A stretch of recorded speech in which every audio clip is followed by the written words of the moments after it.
हरे कृष्णा प्रभु जी माता जी। तो हम लोग पिछले 3 सेशंस में गीता के 2 चैप्टर्स पूरे कर चुके हैं। तो थर्ड चैप्टर जो कि इस बार फ्राइडे को डिस्कस करने वाले हैं, मुझे लगा उससे पहले एक बहुत ब्रीफ समरी मैं आपके साथ शेयर करूं फर्स्ट और सेकंड चैप्टर्स की। तो फर्स्ट चैप्टर में हमने डिस्कस किया कि किस तरह दोनों सेनाएं कुरुक्षेत्र में युद्ध के लिए इकट्ठी हैं और कुरुक्षेत्र धर्म का क्षेत्र है। और काफ़ी सारे साइंस हमने डिस्कस किए कि पहले से ही उन साइंस के माध्यम से देख पा रहे थे कि पांडवास की विजय होने वाली है इस युद्ध में। और हमने धृतराष्ट्र और उनके पुत्र दुर्योधन किस तरह उनका क्रुकेड नेचर है, धूर्त मेंटालिटी है, धूर्त कॉन्शियसनेस है, धूर्त चेतना, उसके बारे में भी हमने कुछ सुना। और कृष्ण भक्त वत्सल हैं, अपने भक्त अर्जुन के लिए सारथी बनने को तैयार हो जाते हैं। हमने इसके ऊपर थोड़ा चर्चा की। और फिर मुख्यतः पहले अध्याय में अर्जुन ने 4 कारण बताए और दूसरे अध्याय की शुरुआत में 5वां कारण।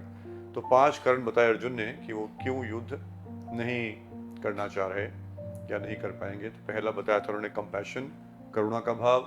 दूसरा बताया था कि युद्ध जीत जाऊंगा तो मेरे भाई तो सब मारे जा रहे हैं, वो भी मेरे भाई हैं, चचेरे भाई, तो फिर जीत भी जाऊंगा तो मैं किसके साथ एंजॉय करूंगा, तो एंजॉयमेंट में मेरी बाधा आएगी इवन इफ मैं युद्ध जीत भी गया, इसलिए युद्ध नहीं करूंगा। तीसरा उन्होंने बताया कि पाप है, दूसरों को मारना पाप है। और फिर उनको लगा कि युद्ध करने से कई लोग मारे जाएंगे और फिर जो फैमिली ट्रेडिशन है वो नष्ट हो जाएगी, वर्ण संकर, अवांछित संतानें पैदा हो जाएंगी। तो समाज के कल्याण हेतु उनको लगा कि युद्ध नहीं करना चाहिए। और फिर दूसरे अध्याय के आरंभ में उन्होंने बताया कि मैं कम्प्लीटली कन्फ्यूज हूँ और इसलिए युद्ध नहीं करूँगा। तो इस तरह से 5 कारण उन्होंने डिस्कस किए थे थोड़ा सा मोर डिटेल में कि अर्जुन क्यों युद्ध नहीं करना चाह रहे थे। तो हमने ये भी चर्चा की कि looks like a very very good talk और speaks very highly of Arjun's character. Arjun का जो क्या फर्स्ट क्लास वैल्यू सिस्टम है, क्या मॉडल है, क्या कैरेक्टर है, उसके बारे में क्या जेंटल नेचर है, क्या सॉफ्ट हार्ट है, ये सब हम देख पा रहे हैं अर्जुन के इन बातों के माध्यम से। But at the end of it Arjun अच्छी बातें करने के बावजूद, सॉफ्ट हार्टेड होने के बावजूद, जेंटलमैनली होने के बावजूद, गुड नेचर्ड होने के बावजूद, गुड मॉरल्स वैल्यूज़ की बात करने के बावजूद, he was confuse, he was stressed, he was in fact depressed. तो इस सब से हम सबको ये शिक्षा मिलती है जो कि हमने डिस्कस किया था कि इस संसार में किसी भी तरह की गुडनेस हो, चाहे गुड नेचर हो, चाहे गुड पीपल हो, चाहे गुड एक्ट हो, चाहे गुड स्पीच हो, वो कभी भी हमें सेटिस्फाई नहीं करेगी और वास्तव में रियली गुड नहीं है जब तक कि वो भगवान की डायरेक्शन से कनेक्टेड नहीं हो, भगवान से संबंधित नहीं हो, इन लाइन विद गॉड नहीं हो। तो क्योंकि अर्जुना की thinking was not in line with God Krishna, इसलिए अच्छी बातें करने के बावजूद भी वो विचलित थे और डिप्रेस थे। तो ये हमने पहले चैप्टर में हमने डिस्कस किया था। फिर सेकंड चैप्टर में अर्जुन ने बहुत इंपॉर्टेंट स्टेप उठाया। सेकंड चैप्टर का वर्स नंबर 7 हमने डिस्कस किया, जिसमें अर्जुन ने एडमिट किया कि मैं कंफ्यूज हूँ, मुझे कुछ समझ नहीं आ रहा है कृष्ण मैं क्या करूँ। तो उन्होंने एडमिट किया, फिर उन्होंने पूछा, आस्क, हमने 5 A's डिस्कस किए थे, admit, then ask, then appropriate person, then appropriate question and then agreed to follow. शरणागति के भाव से भगवान श्री कृष्ण के पास गए और बोला कि मैं किंग कर्तव्य विमूढ़ हूँ, मुझे नहीं पता क्या करूँ क्या नहीं करूँ, अब मैं आपको अपने गुरु के रूप में स्वीकार करता हूँ, आपको शरणागत होता हूँ, तो आप मेरे को डायरेक्ट करिए। और मजे की बात यह है कि जब तक अर्जुन ने ये नहीं बोला था 2.7 जो कि पैराडाइम शिफ्ट लाया अर्जुन के जीवन में, तब तक कृष्ण वहां पर रहे, अर्जुन के साथ मुस्कुराते रहे, बोले नहीं। हमारे जीवन में भी ऐसे ही होता है। कई बार लोग बोलते हैं कि भगवान हमें गलत कार्य करने से रोकते नहीं, रोकते क्यों नहीं, भगवान हमें सही मार्गदर्शन क्यों नहीं करते। तो भगवान तो हमेशा हमारे साथ रहते हैं, भगवान अर्जुन के साथ भी हमेशा थे, बट और भगवान डायरेक्शन देने को भी रेडी हैं। But the important question is, do we want to direct the lord or are we actually ready to take direction from the Lord.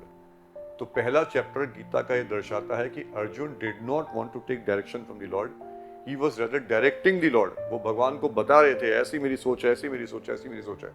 हम भी जीवन में अपनी अपनी सोचें और अपनी अपनी मांगे भगवान को बताते हैं, उनसे डायरेक्शन मांगते नहीं। जब तक नहीं मांगते भगवान हमारे साथ ही रहते हैं, मुस्कुराते रहते हैं, हमारा मार्गदर्शन करने के लिए रेडी रहते हैं। पर अर्जुन के 2.7 के स्टेप से हम शिक्षा लेते हैं कि जब हम भगवान के पास जाते हैं कि भगवान अब हम डायरेक्शन लेना चाहते हैं, तो भगवान हमें इमीडिएटली डायरेक्शन देने को तैयार हो जाते हैं। तो इसके बाद भगवान उत्तर देना शुरू करते हैं और फिर दूसरे अध्याय के श्लोक संख्या 11 से 30 में भगवान ने जो अर्जुन का पहला reason for not fighting compassion था उसको खंडित किया, क्योंकि अर्जुन की कंपैशन थी शरीर के लेवल पे बेस्ड। अब भगवान ने 11 से 30 श्लोक में अर्जुन को ज्ञान दिया। किसका ज्ञान दिया? आत्मज्ञान, आत्मा का ज्ञान दिया। अर्जुन, तुम शरीर नहीं हो, तुम तो आत्मा हो। तुम बहुत बुद्धिमान व्यक्ति की तरह बात करते हो, तुम्हें तो ये भी नहीं पता कि तुम कौन हो, तुम शरीर नहीं, तुम कौन हो, तुम तो एक आत्मा हो और आत्मा सनातन है।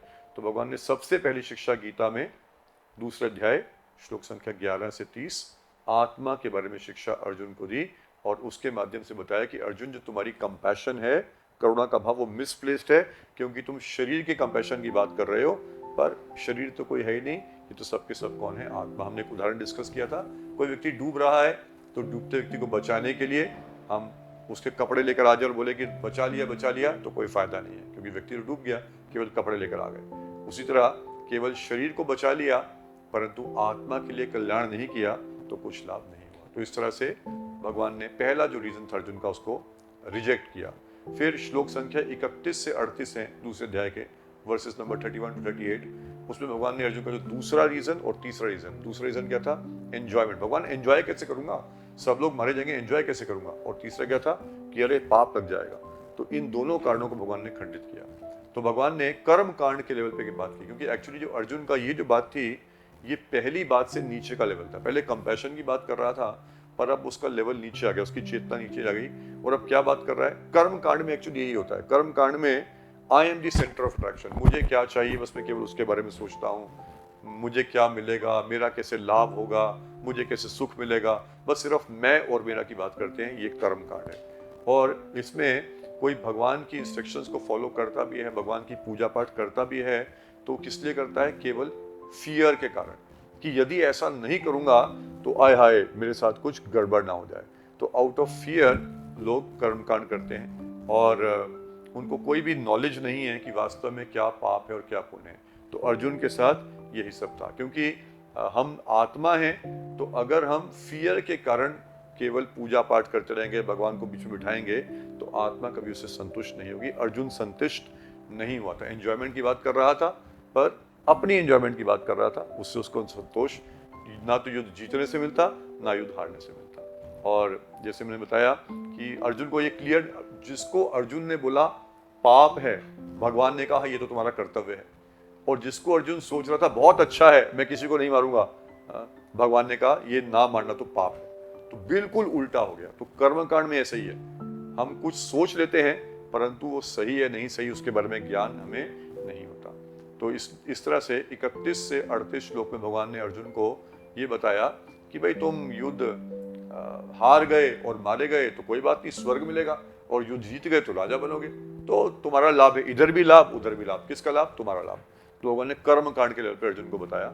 और फिर इसके बाद श्लोक संख्या 39 से 53 भगवान अर्जुन को एक और ऊंचे लेवल पर लेकर जाते हैं और भगवान अब उसको शिक्षा देते हैं निष्काम कर्म की, या भगवान ने वहां शब्द यूज किया बुद्धि योग। और एक्चुअली जो बुद्धि योग है, इसमें बहुत सारे भगवान ने कई श्लोकों में इसके लाभ बताए।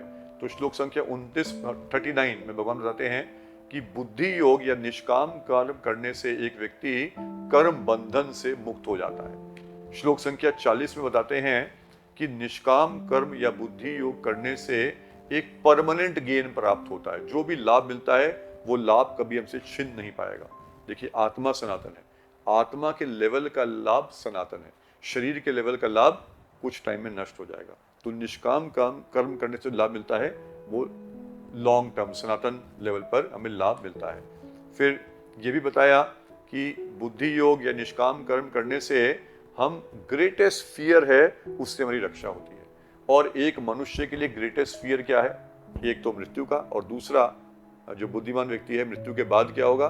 तो मृत्यु के बाद कहीं नीचे की योनि में ना जाना जाए। 84 लाख स्पीशीज में मनुष्य से कहीं डिमोशन ना हो जाए, कीड़ा, कुत्ता, बिल्ली, पौधा ना बन जाए। ये फियर, इससे रक्षा होती है। किससे? निष्काम कर्म करने से। फिर ये बताया भगवान ने कि निष्काम कर्म या बुद्धि योग का प्रयोग करने से वन बिकम्स फोकस्ड व्यवसात्मिका बुद्धि। क्यों? क्योंकि जीवन का जो चरम लक्ष्य है वो स्थापित हो जाता है, एक गोल हमारे पास फिक्स हो जाता है। फिर ये बताया कि ये करने से एक व्यक्ति 3 गुणों से ऊपर उठ जाता है, सतोगुण, रजोगुण, तमोगुण। हमने बताया था कि second chapter is actually summary of Gita. तो इसमें जो कुछ भगवान ने बताया इसको अर्जुन बाद में और बार बार पूछने वाले हैं, और आगे के 3 से 18वें अध्यायों में इसके बारे में बहुत डिटेल में चर्चा की जाने वाली है। और फिर भगवान ने ये बताया कि वास्तव में जो निष्काम कर्म या बुद्धि है, योग है, वही वास्तविक योग है। और इसका मतलब क्या है? Actually working, but working without attachment without attachment to the result. इससे क्या होता है? एक संभाव आता है, चाहे हानि हो या लाभ हो, व्यक्ति इक्वानिमिटी मेंटेन करता है, संभाव रखता है, स्टडी रहता है गोल के प्रति और आगे बढ़ जाता है। और साथ के साथ भगवान ने ये भी बताया कि इतना इंपॉर्टेंट है निष्काम कर्म बुद्धि योग कि ये करने से one gets freed from the cycle of birth and death. जन्म मृत्यु के चक्र से बाहर निकल सकते हैं निष्काम कर्म या बुद्धि योग के माध्यम से, और वैकुंठ या भगवान के धाम तक जा सकते हैं। तो इस तरह भगवान ने श्लोक संख्या 39 to 53 में, और फिर फाइनली जो 72 लास्ट वर्स है उसमें इसके बारे में अर्जुन को बताया कि किस तरह निष्काम कर्म बुद्धि योग की। अर्जुन एक्चुअली बात कर रहा था अपने एंजॉयमेंट की, अपने पाप की। तो भगवान ने पहले तो कर्म कांड बोला, फिर बोला कि अर्जुन एक्चुअली इन सबसे ऊपर उठो, है ना। ये अपने एंजॉयमेंट की बात, इससे तुम्हें कभी रियल हैप्पी नहीं हो पाओगे। फिर ये सिन की बात कर रहे हो, तुम्हें तो क्या पता कि क्या पाप है और क्या पुण्य है। इन सबसे ऊपर उठो, ऐसे कार्य करने के बारे में बता रहा हूं कि उससे तुम पाप और पुण्य से ऊपर निकल जाओगे और इस संसार से बाहर निकलकर एक्चुअली तुम भगवान की प्राप्ति भी कर सकते हो। तो इस तरह भगवान ने ये अर्जुन को बताया, और अर्जुन जब ये सुना तो अर्जुन इतना फैसिनेट हो गए। देखिए अर्जुन कितने अच्छे तरीके से सुनते थे भगवान से। अर्जुन कितना फैसिनेट हो गए कि इस निष्काम कर्म या बुद्धि योग के एडवांटेजेस को सुन के, बेनिफिट्स को सुन के अर्जुन इतना फैसिनेट हो गए कि पूछते हैं कि भगवान, ये जो बुद्धि योगी होता है, ये निष्काम कर्मी होता है, ये कैसा होता है? मैं इसके बारे में जानना चाहता हूँ। इसके क्या लक्षण होते हैं? ये कैसे बातचीत करता है? ये कैसे बैठता है? ये कैसे चलता है? तो इस तरह ये पूछते हैं, और भगवान इन सब प्रश्नों के उत्तर दूसरे अध्याय में अर्जुन को देते हैं। और साथ के साथ इसमें भगवान दो बहुत इंपॉर्टेंट और रिलेटेबल पॉइंट्स हम सबके लिए बताते हैं। मैंने पिछली बार के सेशन में बताया था। पहला तो कि क्रोध के बारे में, कैसे क्रोध उत्पन्न होता है और क्रोध का क्या दुष्परिणाम होता है। याद है, विचार एक थॉट से शुरुआत होती है, थॉट से हम कॉन्टेम्पलेशन करते हैं, उसके ऊपर मेडिटेट करते हैं, उससे हमारा अटैचमेंट हो जाता है उस थॉट से। अटैचमेंट के बाद लस्ट, बहुत स्ट्रॉन्ग डिजायर कि उसको फुलफिल करना है, और जब वो डिजायर फुलफिल नहीं होती तो क्रोध आ जाता है। जब क्रोध आता है तो डिल्यूजन यानी लैक ऑफ डिस्क्रिमिनेशन, पता नहीं होता कि क्या सही है क्या गलत है। उसके बाद बिविल्डरमेंट ऑफ मेमोरी, बिल्कुल भ्रमित हो जाते हैं। और फिर उसके बाद लॉस ऑफ इंटेलिजेंस, हम भूल जाते हैं कि क्या पहले हुआ था या क्या दुष्परिणाम होने वाला है, और फिर फॉल डाउन, फिर से हम गलत कार्य कर रहे हैं। तो ये हमने बताया था। और दूसरा भगवान ने बताया था अर्जुन को कि क्यों सब कुछ प्राप्त करने के बाद भी लोग सुखी नहीं हो पाते। क्योंकि अर्जुन वास्तव में सुखी तो चाह रहा था, अपने आनंद की बात कर रहा था। तो भगवान ने बताया कि सुखी लोग क्यों नहीं हो पाते? क्योंकि वो शांत नहीं है। और शांत क्यों नहीं है? क्योंकि उनकी जो बुद्धि है वो दिव्य नहीं है। दिव्य का मतलब बुद्धि भेद नहीं कर पाती कि क्या सही है क्या गलत है। और साथ के साथ उनका मन है वो स्टडी नहीं है। मन कभी यहाँ कभी यहाँ कभी यहाँ कभी यहाँ, ये प्राप्त कर लूँ ये प्राप्त कर लूँ, ये गोल ये गोल ये गोल, मन इस तरह फ्लिकर करता रहता है। और ये सब क्यों है? क्योंकि एक व्यक्ति भगवान से कनेक्टेड नहीं है, या कृष्णा कॉन्शियस नहीं है, या कृष्ण भावना भावित नहीं है। तो इन अदर वर्ड्स, जब हम कृष्णा कॉन्शियस हो जाएंगे, यानी कृष्ण की शिक्षा को समझेंगे, कृष्ण की शिक्षा के अनुसार कार्य करेंगे, गीता की शिक्षा के अनुसार कार्य करेंगे, तो हमारा माइंड स्टडी होगा, क्योंकि हमारे पास एक फिक्स्ड गोल होगा। हमारी इंटेलिजेंस जो है वो दिव्य होगी, यानी what is right what is wrong we will know very clearly. उसके बाद मन शांत होगा, उसके बाद आनंद मिल जाएगा। तो इस तरह ये समरी है फर्स्ट और सेकंड चैप्टर्स की। और इसके बाद जब थर्ड चैप्टर शुरू होता है, जो कि फ्राइडे को हम डिस्कस करेंगे, तो अर्जुन एक बहुत इंपॉर्टेंट क्वेश्चन पूछने वाले हैं, जिसके उत्तर में फिर भगवान थर्ड चैप्टर में विस्तार से बताएंगे। तो ये मैंने इसलिए डिस्कस किया क्योंकि 3 सेशंस हुए हैं और लंबे अध्याय हैं, पर मुझे लगा एक शॉर्ट एग्जीक्यूटिव समरी टाइप आप सबके पास रहे, ताकि आप उसको रिकैप कर सकें और प्रिपेयर हो जाएं आने वाले फ्राइडे की नेक्स्ट क्लास के लिए। Thank you very much and all the very best.